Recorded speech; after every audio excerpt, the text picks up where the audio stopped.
What is up, everybody? It's your boy Nova. If it's your first time here, I make cool videos on tech and tips to help improve your health and creativity. And today is Q&A day. I call it Ask Noah, where I usually put on my Instagram stories to literally just ask me anything around health, fitness, creativity, passions, entrepreneurship, and I just answer them. So let's go ahead and get started. How do you keep meals interesting in food prep? It's hard to eat the same foods back to back. Yo, I feel you on this one. When I first moved to New York, I used to eat like ground turkey for dinner every single night. Spaghetti with ground chicken. The ground chicken's gonna be made ground chicken like every single night. And it was, oh my gosh, just thinking about ground turkey right now is making me. Usually how I meal prep is I get one type of protein, one type of carb, and one type of vegetable.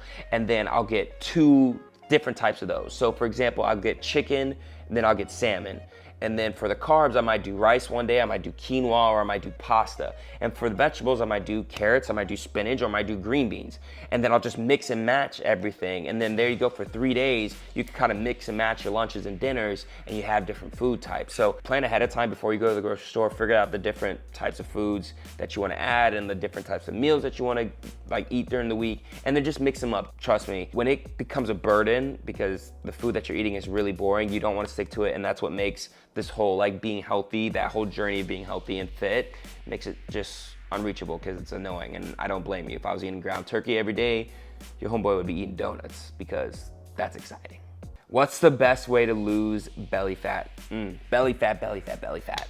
All right, again, as I've stated plenty times, if you're noticing that your belly is big and you're like, I need to lose belly fat, most of the time you need to lose weight overall. It's not that your belly's fat. It's most likely that you have maybe a little bit thicker belly and then maybe like a little bit of flabby arms, maybe bigger legs. So the whole idea is, how do you lose weight overall? So how you lose weight overall is two things.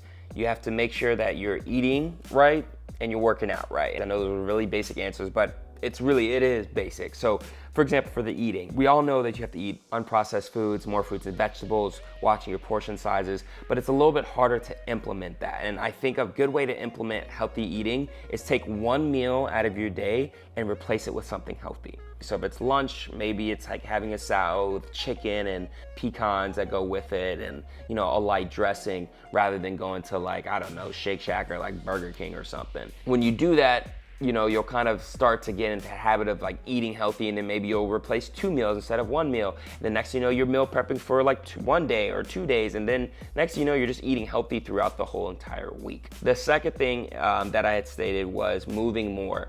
And this is a big thing because a lot of people are like, when they work out, when they're like, okay, I need to work out now, I need to lose weight, I want to lose this belly fat, I'm gonna work out 7 days a week and I'm gonna kill it. And guess what?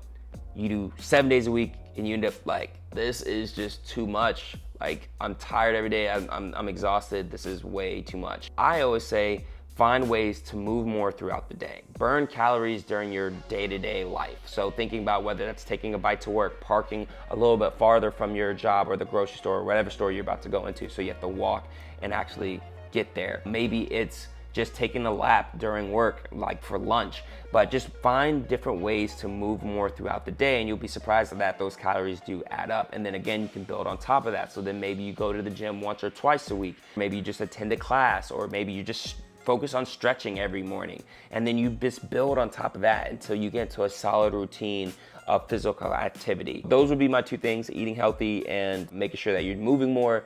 That, I would say, would be the first steps to losing belly fat. Let's go, man. I'm on a roll. So what are the worst exercises to do when trying to become lean and gain muscle? I definitely have a couple for these. The first thing is side bends. I literally hate when I see people do side bends and they're like, well, I'm trying to work my side abs, you know, like I'm just working my side abs. And I'm like, did you ever think when you work out your arms, you want your arms to do what? Get muscle and get bigger, right? So why would working out your side abs and crunching them make them smaller and make them disappear? Doesn't make sense, right? That's because side bends actually make it a little bit more girthy and thicker right here on the sides. So stay away from side bends. The second exercise I say to stay away from is the behind the neck pull downs. your shoulders are not meant to go back there. It feels uncomfortable going. You need to keep it in front of your, like right on top of the chest to the nose. Keep it there. You just don't need to put any weight behind you. The last exercise I actually stay away from, a lot of people will be surprised at me saying this, is crunches. And the reason why I say that is because a lot of people don't really know how to activate their abs when they crunch. They feel it, they're like, oh, I feel it, but they also probably feel strain in their neck when they're just going up and down. They might feel a little bit of pain in their lower back because they don't realize that they're actually bending maybe a little too far more than they should. And there's also just a lot better ab exercises that you need to focus on, like leg lifts for the lower abs, specifically core exercises like planks and holds. Those are the best type of ab exercises that you should be doing rather than just doing crunches, especially if you have belly fat. You're not gonna see any abs from doing crunches anyway. Next question. What are the keys to happiness? Well, I like this question. So the keys to happiness, for me, the keys to happiness are a couple. Of course, I always say like creativity and health, but I do think a key to happiness is being healthy. Are you happy when you're sick? No, not at all. Are you happy when you're injured? No, not at all. But when you're healthy, you have a better chance that you are most likely happy. So I definitely think health, having a good health is a big part of that. So, eating healthy, staying active, I think those are really important. I think the second thing is diving deep into a personal passion or something that you really love.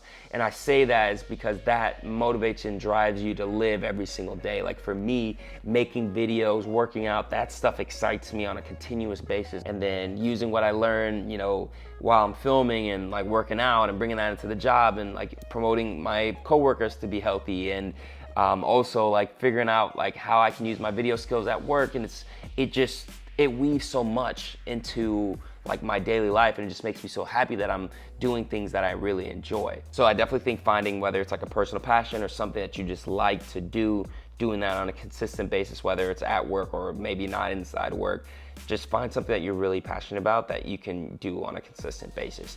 And then I think the last thing, and this is extremely, extremely important to me, especially with this year, I've family changes with relatives passing away, and I think relationships is a big, big, big key to happiness. Close relationships, loving relationships where, whether it's a family member, whether it's a close friend, whether it's a spouse or a significant other, relationships, I think those are the most precious things that you can have on this earth.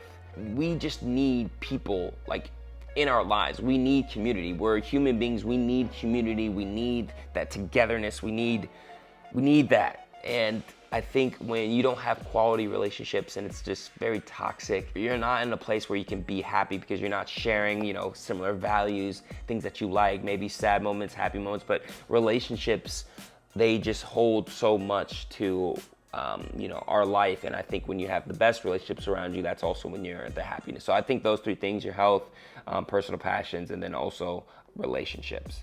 I'll do one last question. Let's see. I'll save these questions for the next Q&A.